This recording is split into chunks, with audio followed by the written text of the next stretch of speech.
Sedemikian rumit permasalahannya Ruben Onsu dan Sarwenda, ternyata solusinya tuh segampang ini loh. Dan ini pesan dari Farhad Abbas, solusi yang agak sakit omongannya, tapi bener juga. Percuma anaknya udah diperjuangkan, tapi tetap nggak mau. Apalagi anak perempuan biasanya memang lebih dekat sama ibunya atau lebih aman dengan ibunya ya. Di satu sisi juga Sarwenda mengurus kedua putrinya masih cukup layak kok.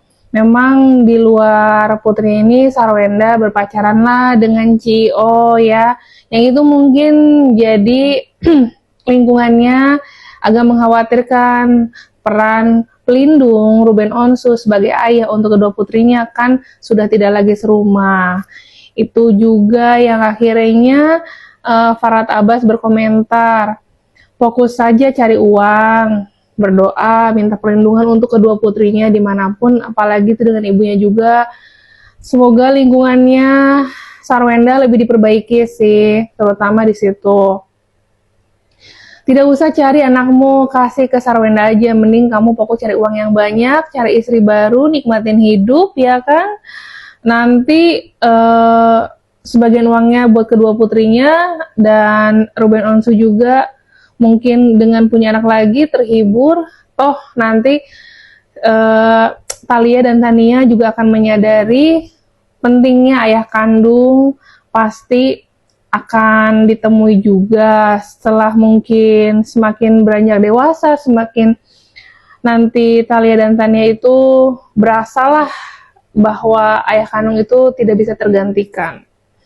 Itu pesan yang kita bisa ambil dari kasusnya Sarwenda dan Ruben Onsu, yang sebenarnya dari awal Ruben Onsu hanya mempermasalahkan ingin bertemu dengan kedua putrinya. Memang Sarwenda ini agak-agak mempersulit untuk menemui kedua putri, yang jelas Ruben Onsu secara materi lebih dari Cio itu ya. Harusnya Sarwenda juga harusnya memudahkanlah bertemu dengan ayah kandungnya. Permasalahan itu aja. Nah, ini pesan dari Farhad Abbasnya, kita dengar langsung ya. Bang, sedikit dong terkait Ruben Onsu ini kan ajukan hak gugatan hak asuh anak terhadap Sarwenda, mungkin gimana Bang menurut Abang sih? Saya tidak terlalu mengikuti, sah-sah aja. Siapa yang mau ambil anaknya? Ruben. Ruben. Ngapain kau Ruben ngambil anak? Cari uang aja yang banyak itu. Selama itu anak, kecuali anakmu udah umur 12 tahun boleh ini. Nggak usah kasih Sarwenda aja anaknya gitu. Tapi Ruben berdalih dengan adanya dugaan eksploitasi anak di Sarwenda. Mungkin dari dulu juga begitu. Mungkin dari bukti itu kuat gak sih Bang untuk Ruben menang? Dari perangkat penuhnya ekonomi, wajar-wajar aja. Harusnya Ruben bersyukur kalau anaknya dieksploitasi dari iklan gitu. Bersyukur lah, karena anak siapa sih nggak jadi bintang iklan. Tapi langkah dari Ruben sendiri tepat gak sih Bang untuk mengajukan hak asuh anak ini? Sah-sah aja, itu tergantung hakim. Siapa tahu istrinya itu narkoba atau penjudi, kalau dia bisa membuktikan, kalau tidak bisa tetap aja hakim akan mengembalikan anaknya kepada Sarwenda. Bang, tapi jika hakim memutuskan untuk hak asuh anak ini dipegang oleh Ruben, tetapi mungkin dari anaknya sendiri ada pengaruh-pengaruh buruk dari luar, itu gimana Bang? Susah saya menilai itu, saya juga nggak kenal, itu salah ngomong, serba salah. Bang. Yang jelas Ruben sebaiknya cari istri baru aja, nggak usah cari anak lagi. Oke, untuk Raisuna kan kemarin harusnya ditambah pasal, jadi nggak makan kalau nggak jelekin Pak Jokowi. Oke Bang, terakhir Bang, mungkin untuk peluang gugatan hak asuh anak Ruben mungkin seperti apa? Apakah emang menang atau seperti apa Bang? Kalau jika dilihat dari bukti, kalah dia. Oh kalah. Ya, gua mau waktu aja. Oke. Bang, sedikit dong Bang, si Saya saat ini. Bang, mungkin terakhir Bang, pesan untuk Ruben sendiri dan juga Sarwenda Bang. Ini udah kalian terakhir, pesan buat Bang Ruben dan Sarwenda. Udahlah, kasih aja itu anaknya kalau Sarwenda aja kan bagus, nggak perlu bayar suster lagi udah.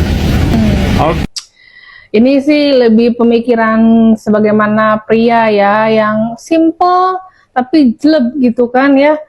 Betul sebenarnya kalau pria cari uang yang banyak aja lah Ruben ya. Nanti juga Thalia Tania akan butuh ayah kandungnya, percaya deh. Sarwenda juga sekarang-sekarang batas kemampuan untuk memenuhi kedua putrinya juga nanti akan ada masa di mana butuh bantuan dari ayah kandungnya. Lihat aja ke depannya, semakin dewasa ya Sarwenda belum tentu mampu sendirian mengurus dua putrinya tanpa support finansial dari Ruben Onsu. Apalagi gaya hidupnya tinggi. Dan di sini Ruben Onsu dengan pengacaranya masih mengupayakan proses peradilan dan tindak lanjutan hak asuh anak Ruben dan Sarwenda ya. Tapi di dalam sini juga ada pesan dari pengacaranya mengenai bukti-bukti yang dibantah mengenai pinjol, hutang bank. Kita dengar langsung aja dari video berikut ini. Iya, ngobrol aja. Iya. Akhirnya memutuskan untuk podcast kok. Apa? Akhirnya memutuskan untuk podcast di diri Kobuser itu apa kok? Ya, tangan aja tangan. Oh, silakan pleset. Sidangnya hari ini, mediasi hari ini tidak terlaksana karena mediatornya berhalangan. Itu nanti.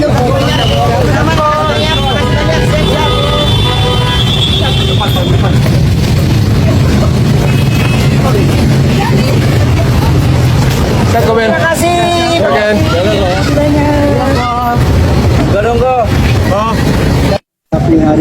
Ke depan ya Bang.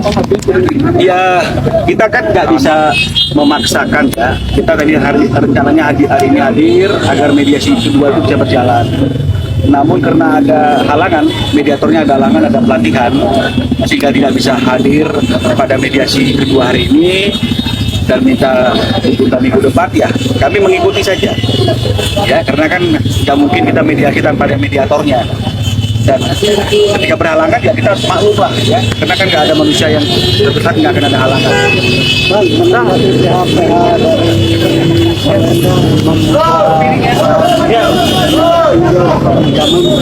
Dan rumah tadi di lelang Gini ya, sebenarnya kan ini sudah kita jelaskan berulang-ulang ya. Pinjol sudah ada buktinya bahwa Ruben tidak pinjol. Lelang kita sudah buktikan isu lelang ini dari tahun lalu sampai hari ini belum ada apa-apa. Kalau pada akhirnya akan dilelang ya iyalah.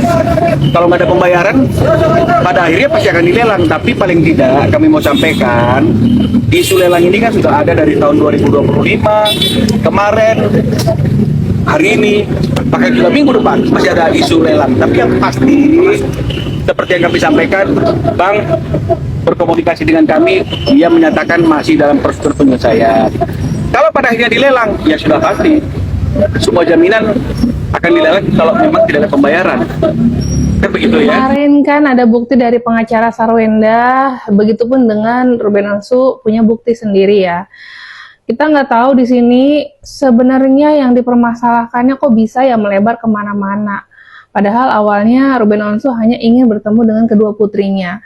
Tapi Sarwenda juga sebelumnya sudah berulah kan mengenai live dia yang berlebihan dengan Cio dan dipancing dengan situasi lingkungannya yang sampai harus menghina Ruben Onsu. Apalagi Ruben Onsu juga itu ayah kandung kedua putrinya, itu juga Sarwenda dari sisi etika sebagai ibu kurang ya. Terlepas dia mengurus anak, makannya cukup, sekolahnya layak, pakaiannya ada, ibunya sehat, tidak melakukan kekerasan kepada anaknya.